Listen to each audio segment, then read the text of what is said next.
अगर आप जमीन से जुड़े हुए होते, अगर आप जनता के बीच में रहते होते, तो जरूर ये चीजें नजर आती, दिखाई देता।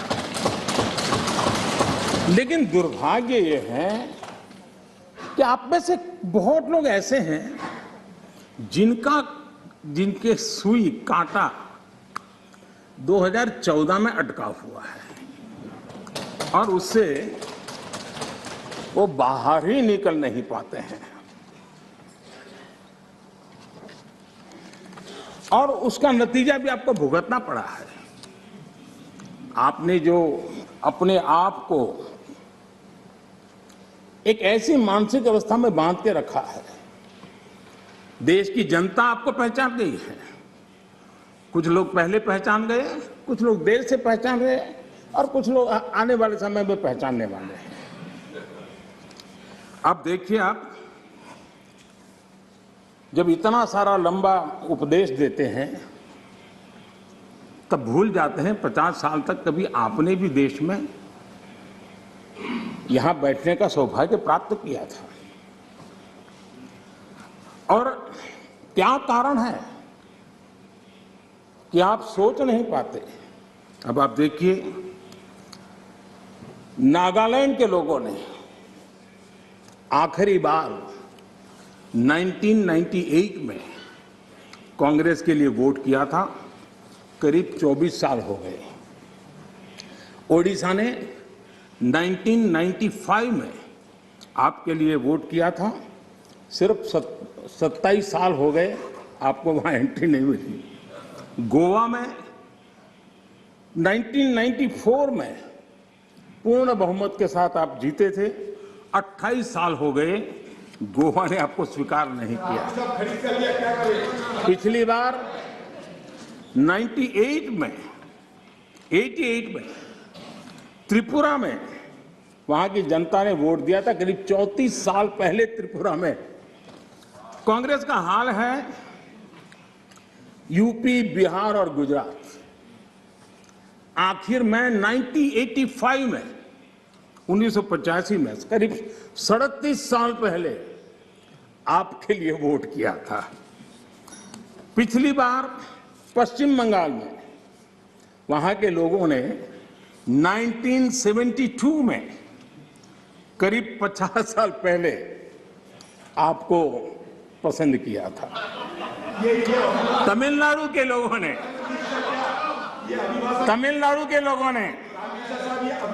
प्लीज तमिलनाडु, मैं इसके लिए सहमत हूं। कागज लेके बाद में बोल लेना। अगर आप उस मर्यादा का पालन करते और इस जगह का उपयोग न करते, और बड़ा दुर्भाग्य देश का कि सदन जैसी पवित्र जगह देश के लिए काम आनी चाहिए, उसको दल के लिए काम में लेने का जो प्रयास हो रहा है, और उसके कारण जवाब देना हमारी मजबूरी बन जाती है। जवाब देना हमारी मजबूरी बन जाती है।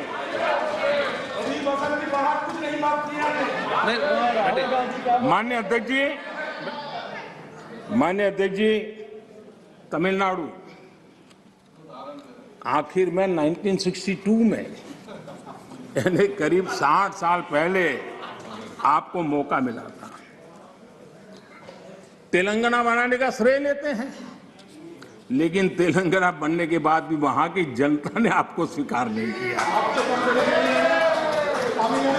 झारखंड का जन्म हुआ, 20 साल हो गए, पूर्ण रूप से कांग्रेस को स्वीकारते नहीं है, पिछले दरवाजे से वो घुसने का प्रयास करते हैं। माननीय अध्यक्ष जी, सवाल चुनाव नतीजों का नहीं है, सवाल उन लोगों की नीयत का है, उनकी नेक दिली का है कि इतने बड़े लोकतंत्र में इतने साल तक शासन में रहने के बाद देश की जनता हमेशा हमेशा के लिए उनको क्यों नकार रही है।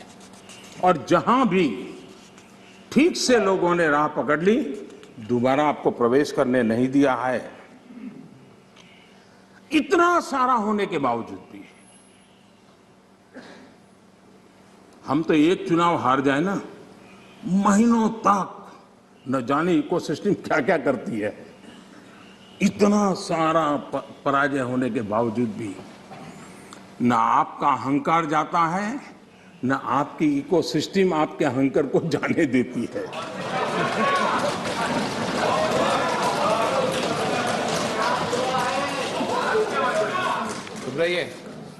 इस बार अधीर रंजन जी बहुत सारे शेर सुना रहे थे। चलिए मौका मैं भी ले लूं।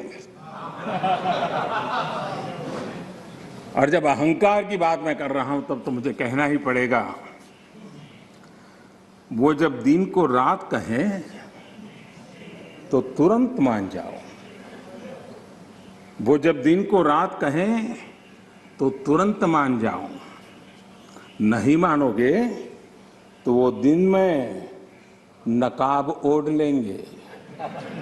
2 करोड़ की जरूरत हुई, रोजगार की बात कीजिए। जरूरत हुई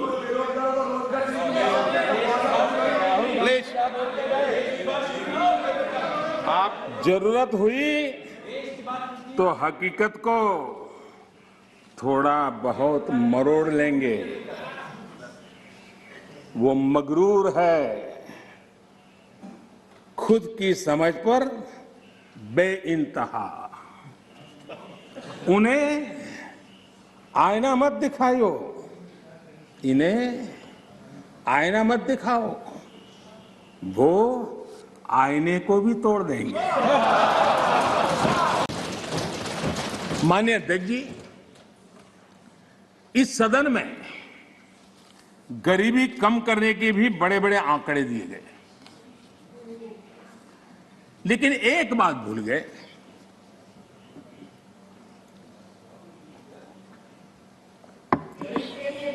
माननीय सदस्य प्लीज। इस देश का गरीब इतना विश्वासघाती नहीं है कि कोई सरकार उसकी भलाई के काम करे और वो फिर उसको ही सत्ता से बाहर करे।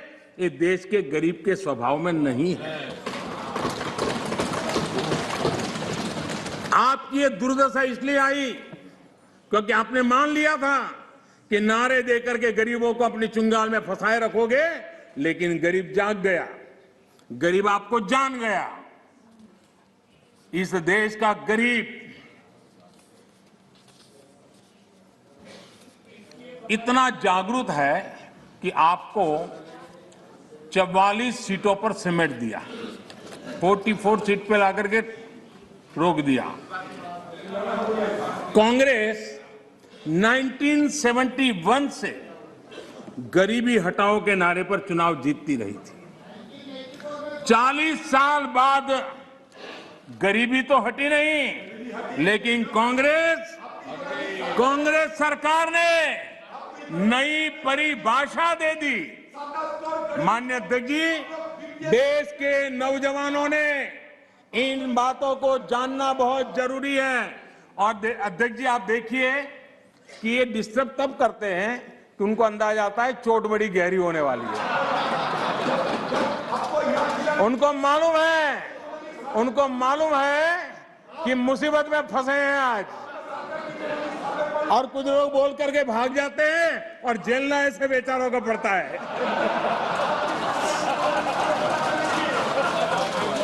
माननीय अध्यक्ष जी, 40 साल बाद कांग्रेस गरीबी तो नहीं हटी, लेकिन गरीबों ने कांग्रेस को हटा दिया। और कांग्रेस ने क्या किया? माननीय अध्यक्ष जी, कांग्रेस ने गरीबी की परिभाषा बदल दी।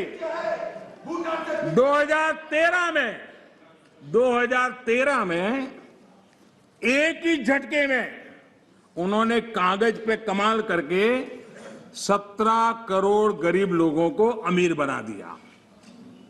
ये कैसे हुआ, इसकी सच्चाई देश के युवाओं को पता होना चाहिए। मैं आपको उदाहरण देता हूं। आपको मालूम है, हमारे देश में पहले रेलवे में first class, second class, third class होता था। जो फर्स्ट क्लास होता था, एक लाइन लिखी रहती थी दरवाजे के बाजूगल में, सेकंड क्लास में 2 लिखी रहती थी, थर्ड क्लास में 3। इनको लगा ये थर्ड क्लास वाला जरा मैसेज ठीक नहीं है, तो उन्होंने एक लाइन निकाल दी। ये इनके तरीके ऐसे ही हैं और उनको लगता है कि वो गरीबी हट गई और उन्होंने सारे उसके बेसिक नॉर्म्स बदल करके कह दिया 17 करोड़ गरीब नहीं गिने जाएंगे। इस प्रकार से आंकड़े बदलने का काम वो करते रहे हैं